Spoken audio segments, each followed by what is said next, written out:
Dr. Morrow's voice was firm as steel when he delivered the ultimatum. Blake, you need to reduce your stress levels immediately, or I'll be treating you for a heart attack before you hit 40. Blake Donovan gripped the edge of the examination table, his knuckles white. At 38, he was the CEO of Meridian Industries, one of the country's largest shipping and logistics companies. He'd built it from a small regional operation into a billion-dollar enterprise through sheer force of will and 18-hour workdays.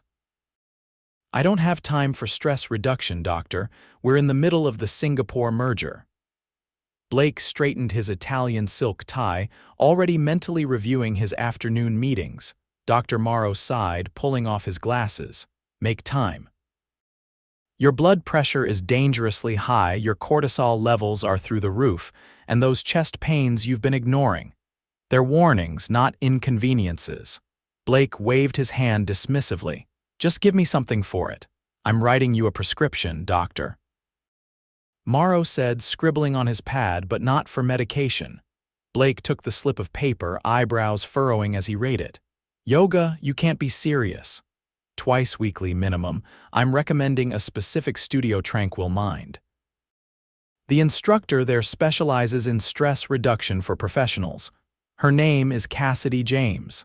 Blake stuffed the prescription into his suit pocket. I'll look into it, he lied. No, you won't, Dr. Morrow countered. That's why I've already called and reserved a spot for you in tomorrow morning's class. 7 a.m., before your workday begins, so no excuses. Blake's jaw tightened. That's overstepping, doctor. Consider it preventative medicine.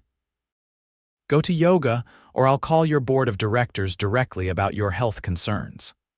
The doctor's expression softened slightly. Blake, you're brilliant at what you do, but you won't be doing it for long if you don't change something. As his chauffeur drove him back to Meridian headquarters, Blake stared at the prescription. Yoga. The very word conjured images of new age nonsense and wealthy housewives in designer activewear. He was a pragmatist who built his empire on hard data and harder work. He didn't have time to sit around breathing while his company needed him. But Dr. Morrow's threat to contact his board wasn't empty. And Blake had worked too hard to let health issues derail everything now. Davis, he called to his driver, we need to stop somewhere tomorrow morning. A yoga studio. The next morning found Blake standing awkwardly at the entrance of Tranquil Mind Yoga Studio, wearing brand new athletic, where his assistant had ordered the previous evening. The small, converted warehouse space was bathed in soft morning light filtering through large windows. The scent of something earthy and floral hung in the air. First time, the receptionist smiled at him. Is it that obvious? Blake shifted uncomfortably, only a little. You're here for Cassidy's 7 a.m. class, right? Dr. Morrow's referral. Blake nodded, irritated that his medical information was apparently common knowledge. You can set up anywhere in the room. Cassidy will be in shortly. He chose a spot in the back corner, unrolling the mat he'd been given with precise movements. A few other early risers filtered in a middle-aged woman, an elderly man who moved with surprising grace, and a couple of 20-somethings who looked like they actually wanted to be there. Blake checked his watch. 6:58 a.m. 2 minutes of productivity already lost. At precisely 7, a woman entered from a side door. Blake's first thought was that she didn't look like the hippie yoga instructor he'd expected. Cassidy James was in her early 30s, with warm brown hair pulled into a practical bun. She wore simple black leggings and a loose green top, no crystals or flowing garments in sight. "Good morning, everyone," she said, her voice clear and steady. "Let's begin with some gentle movements to wake up the body." Blake awkwardly followed along, feeling ridiculous as he attempted to mimic her fluid motions. 20 minutes into the class, his muscles were already protesting positions they'd never been asked to hold before. His mind kept wandering to the quarterly projections he needed to review and the call with Shanghai scheduled for noon. The gentleman in the back corner, Cassidy's voice cut through his thoughts. "You're thinking so loudly I can almost hear it."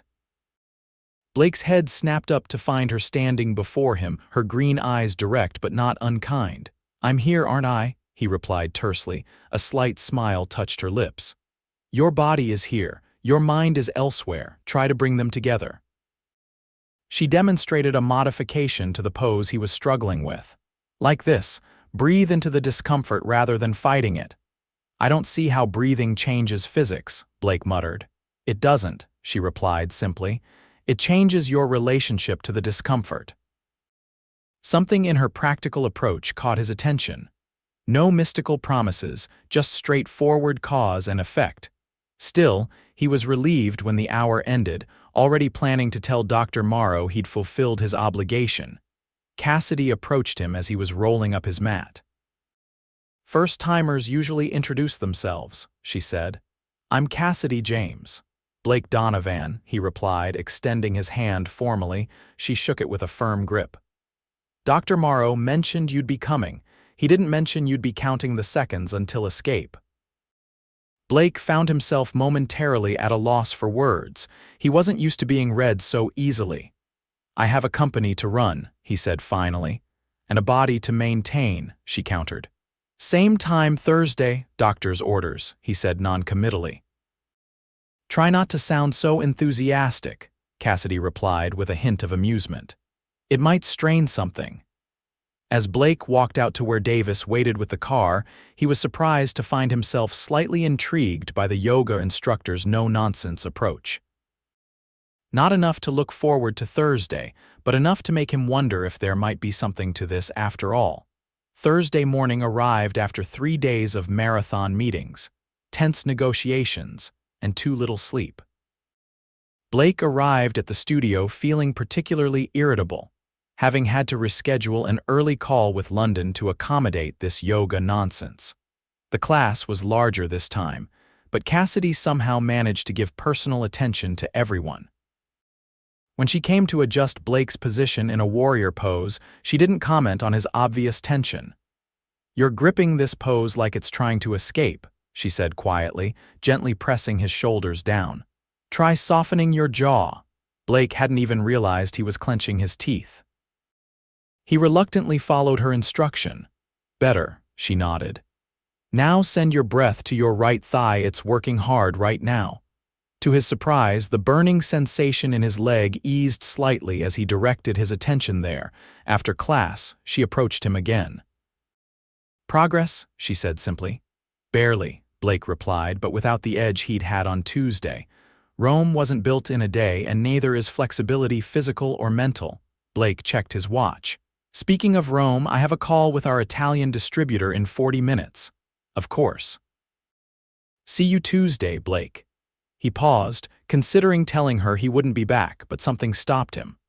Perhaps it was the memory of that moment when the burning in his leg had subsided, or perhaps it was the fact that she hadn't tried to sell him on transformative wellness journeys.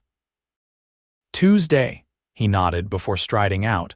Over the next 3 weeks, Blake surprised himself by continuing to attend the Tuesday and Thursday morning classes.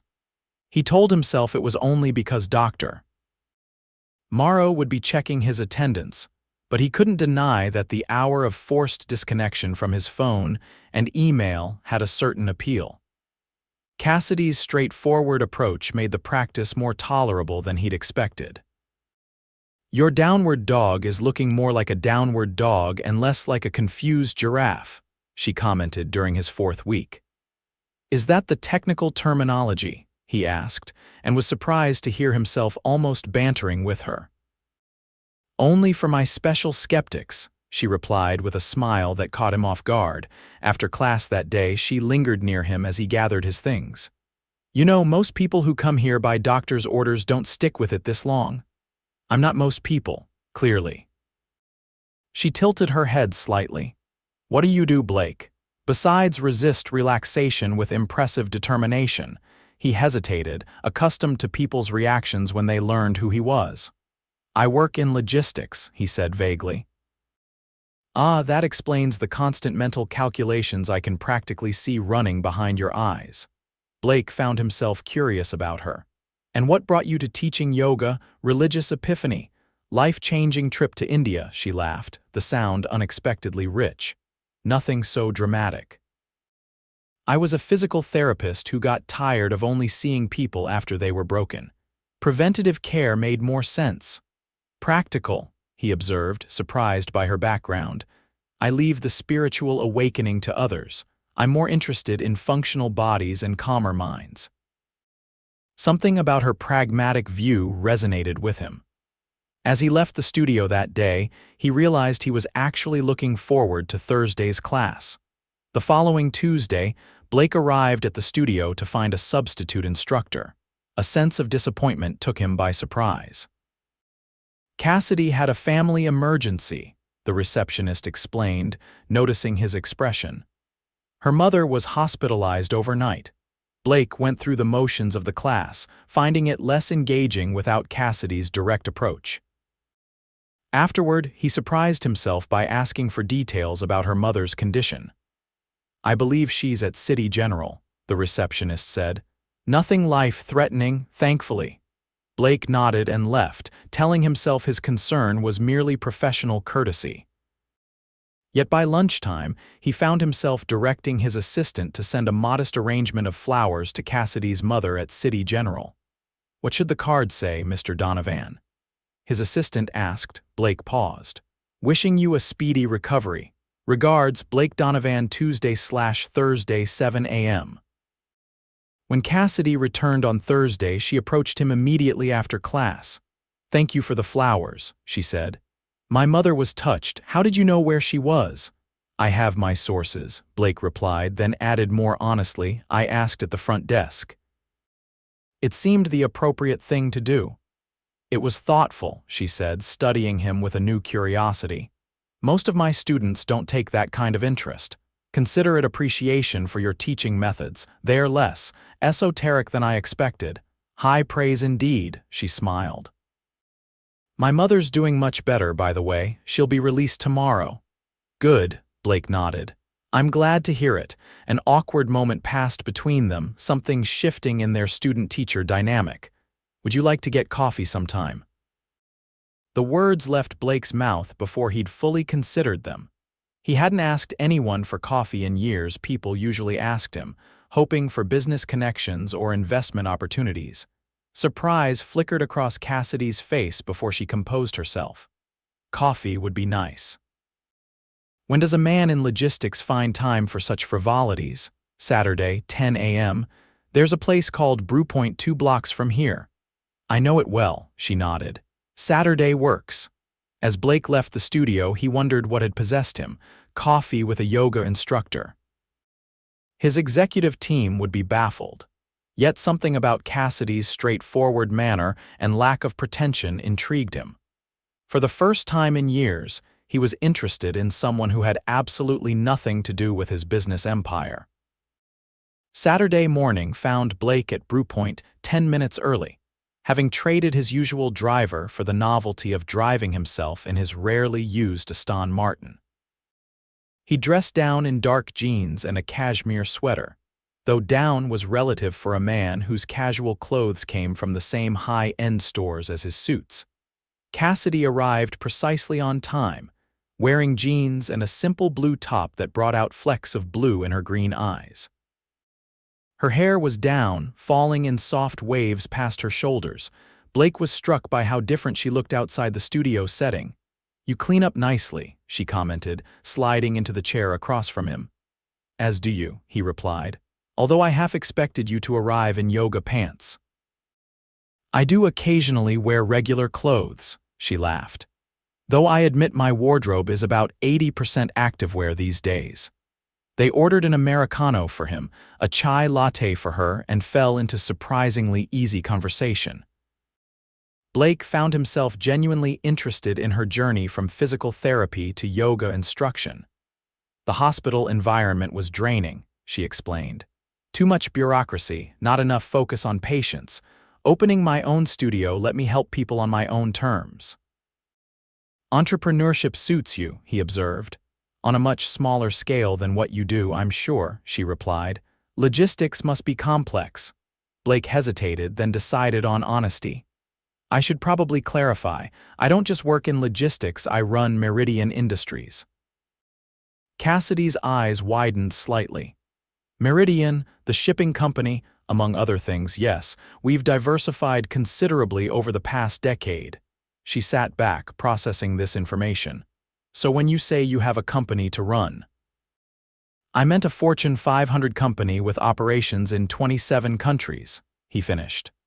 Well, she said after a moment, that explains the perfect posture even when you're supposed to be relaxing. Blake appreciated that she didn't seem overly impressed or intimidated by his position. Does it change anything? He asked directly. She considered this. It makes your terrible downward dog even more understandable. Men who run global companies aren't known for their flexibility. Blake found himself laughing genuinely for the first time in months. My board of directors would agree with you there. Their coffee extended to lunch when neither seemed inclined to end the conversation. Blake discovered that Cassidy had grown up locally, the daughter of a nurse and a high school science teacher. She was straightforward about her middle-class background and seemed refreshingly unconcerned with status or wealth. So what does Blake Donovan do when he's not expanding his corporate empire or reluctantly stretching in my yoga class? She asked over sandwiches. Blake paused, realizing he didn't have a good answer. Work primarily. That's not a what, that's a where, she pointed out. What do you enjoy? The question was simpler than her expectant expression suggested. Blake couldn't remember the last time he'd done something purely for enjoyment. I used to sail, he said finally. I have a boat I haven't used in over a year. Why not? No time. The Singapore merger has been all-consuming. Cassidy nodded thoughtfully. So Dr. Morrow's concerns about your stress levels weren't exaggerated. Occupational hazard, Blake shrugged. One you can mitigate, she countered.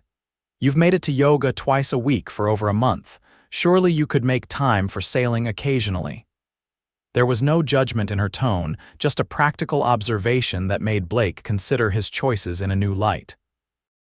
When they finally parted ways that afternoon, Blake found himself suggesting dinner the following weekend.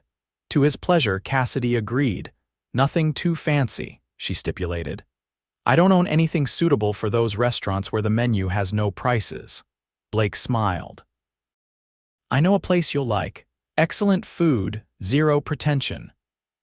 As he drove back to his penthouse overlooking the harbor, Blake realized he was looking forward to Tuesday's class for entirely new reasons. The following weeks established a pattern. Yoga on Tuesday and Thursday mornings, with Blake finding himself less resistant to Cassidy's instructions. Dinner on Saturday evenings at restaurants that walked the line between Blake's usual upscale haunts and places Cassidy would feel comfortable. During their third dinner, at a small Italian restaurant with checkered tablecloths and excellent pasta, Blake found himself opening up about his background. My father drove trucks for a living, he told her. He worked for a shipping company that treated its drivers terribly. When I started Meridian, my first principle was that every employee would be treated with dignity. Is that why you work such long hours? Cassidy asked perceptively. To make sure everything's done right, partly, Blake admitted. Though somewhere along the way, the work became an end in itself. Hence the doctor's prescription for yoga, she nodded, which I still maintain is new age nonsense, he said with a smile that took the edge off his words. Says the man who can now hold a warrior pose without turning purple. Their relationship progressed with a natural ease that surprised Blake. Cassidy wasn't impressed by his wealth or position, occasionally teasing him about his fancy CEO habits when he absent-mindedly checked his watch during dinner or took calls during their time together. For her part, Cassidy found herself increasingly drawn to the complex man beneath the corporate exterior. Blake's intensity was balanced by an unexpected thoughtfulness. He remembered details about her family and listened attentively when she spoke about her studio's challenges. 6 weeks after their first coffee date, Blake invited Cassidy to go sailing on his neglected yacht. She accepted enthusiastically, arriving at the marina in practical shorts, a t-shirt, and deck shoes. "I'm guessing this isn't just any boat," she said, eyes widening as he led her toward a sleek 48-foot sailing yacht. "The Meridian Star," he introduced her to the vessel. "My one true extravagance." "One of many, I suspect," Cassidy replied with a raised eyebrow. Once they were on the water, Blake found himself reconnecting with the joy of sailing he'd forgotten. Cassidy was a quick learner, following his instructions and asking intelligent questions about the boat's operation. As they anchored in a quiet cove for lunch, Blake watched Cassidy gazing out at the horizon, the breeze playing with her hair. Something tightened in his chest, a feeling he hadn't experienced in years, if ever. "Thank you," he said quietly. She turned to him, curious. "For what?" "For making me remember there's life beyond quarterly reports and merger negotiations." Cassidy moved closer to him. "There's always been life beyond work, Blake. You just needed permission to experience it." "Is that what you've given me? Permission?" "No," she said softly. "Perspective, maybe." "The permission had to come from yourself." Blake closed the distance between them, kissing her gently. Cassidy responded immediately, her hands coming to rest on his shoulders as the boat rocked gently beneath them. When they parted, Blake kept his hands at her waist. "I should warn you," he said, "I'm not very good at balance." "Your tree pose has improved significantly," she smiled. "Not that kind of balance, life balance. I'm learning, but I've spent years prioritizing work above everything else." Cassidy considered this.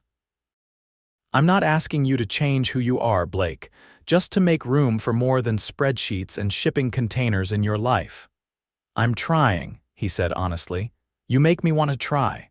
Their relationship deepened over the following months.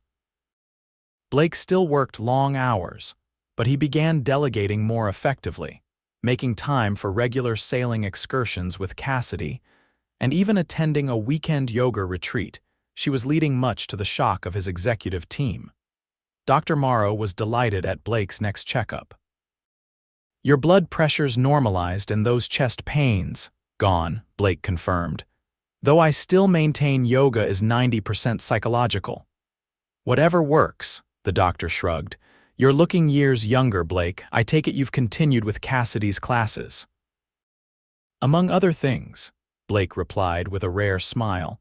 Not everything was smooth sailing. Their different worlds occasionally clashed. Blake's instinct to solve problems with money sometimes frustrated Cassidy, while her insistence on work-life boundaries challenged his ingrained habits. Their first serious argument came when Blake missed her studio's anniversary celebration because of an emergency board meeting.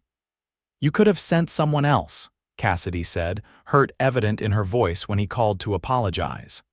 "It was a crisis situation," he explained. "The Japanese contract was falling apart." "There's always a crisis, Blake. That's the nature of running a global company, but you have competent people who could have handled it." The conversation ended tensely, with Blake defensive and Cassidy disappointed. The following day, he arrived at her apartment unannounced, looking uncharacteristically contrite. "You were right," he said when she opened the door.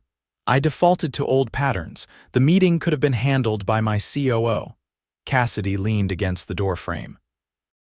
"What happened to the company needs me?" "The company does need me," Blake admitted, "but not for every crisis, and I'm beginning to understand that I need more than just the company." His humility touched her. "Come in," she said, stepping aside. "I made dinner." As they ate at her small kitchen table, so different from the formal dining room in his penthouse, Blake found himself appreciating the simplicity of her life. Her apartment was modest but warm, filled with books and plants and photographs of her family. "I'm not good at this," he confessed, gesturing between them. "Relationships weren't part of my 5-year strategy." "Most people don't have 5-year strategies for their personal lives, Blake," Cassidy said with a gentle smile. "Perhaps they should," he mused. "It might avoid certain inefficiencies, like emotions, spontaneity, joy." Blake reached across the table to take her hand. "Like waiting until 38 to meet someone who makes me question all my priorities." Their relationship continued to evolve, with Blake gradually finding ways to integrate Cassidy into his world while also stepping into hers. He found himself enjoying the community events at her studio and the simple pleasures of helping her plant her small balcony garden. For her part, Cassidy adapted to occasional black tie events and learned to navigate the complex dynamics of Blake's business associates. She remained refreshingly honest, once telling a particularly pompous board member that his energy was blocking the room's flow, a comment that had Blake struggling not to laugh during a serious meeting. 8 months after their first coffee date, Blake surprised Cassidy by taking her back to the cove where they'd first kissed on his yacht. As the sun began to set, casting golden light across the water, he produced a small blue box. "I had a whole speech prepared," he said, uncharacteristically nervous. "About efficiency and optimal partnership structures." Cassidy laughed softly. "Very romantic, but none of that captures what I want to say." Blake opened the box, revealing a simple but elegant diamond ring. "You've taught me more than yoga, Cassidy. You've taught me how to breathe when everything feels overwhelming, how to bend without breaking, how to find balance not just in poses but in life." Tears gathered in Cassidy's eyes as Blake continued, "I love you. Will you marry me?" "Yes," she answered without hesitation. "Though I hope you realize this means you'll have to commit to yoga for life." Blake slipped the ring onto her finger. "I think I can manage that particular position." They were married 6 months later in a ceremony that blended their worlds, held in the botanical gardens with both Cassidy's yoga students and Blake's business associates in attendance. Dr. Morrow, who took full credit for their meeting, gave a toast celebrating the most successful prescription he'd ever written. As CEO of Meridian Industries, Blake still worked hard, but he'd restructured his company to allow for more delegation and a healthier approach to leadership. The company thrived under this new model, with employee satisfaction reaching record highs. Cassidy continued to run her yoga studio, expanding to a second location but maintaining her hands-on approach to teaching. She steadfastly refused Blake's offers to fund a chain of studios, insisting on growing at her own pace. "Some things shouldn't be rushed," she told him. "Business or yoga poses." 2 years after their wedding, they welcomed twins, a boy and a girl, who brought chaos and joy to their carefully balanced lives. Blake took paternity leave, shocking the business world but setting a new standard for his executives. Watching Blake cradle their newborn daughter while on a conference call, Cassidy reflected on how far they'd come from that first yoga class where he'd counted the minutes until escape. The powerful CEO had indeed bent not broken, finding strength in flexibility he'd never imagined possible. "Downward dog is still your worst pose," she teased him that evening as they finally got the babies to sleep. "I've improved considerably," he protested mildly. "Yes," Cassidy agreed, curling against him on the sofa of their home, a compromise between his penthouse and her apartment. "In all the ways that matter, you have."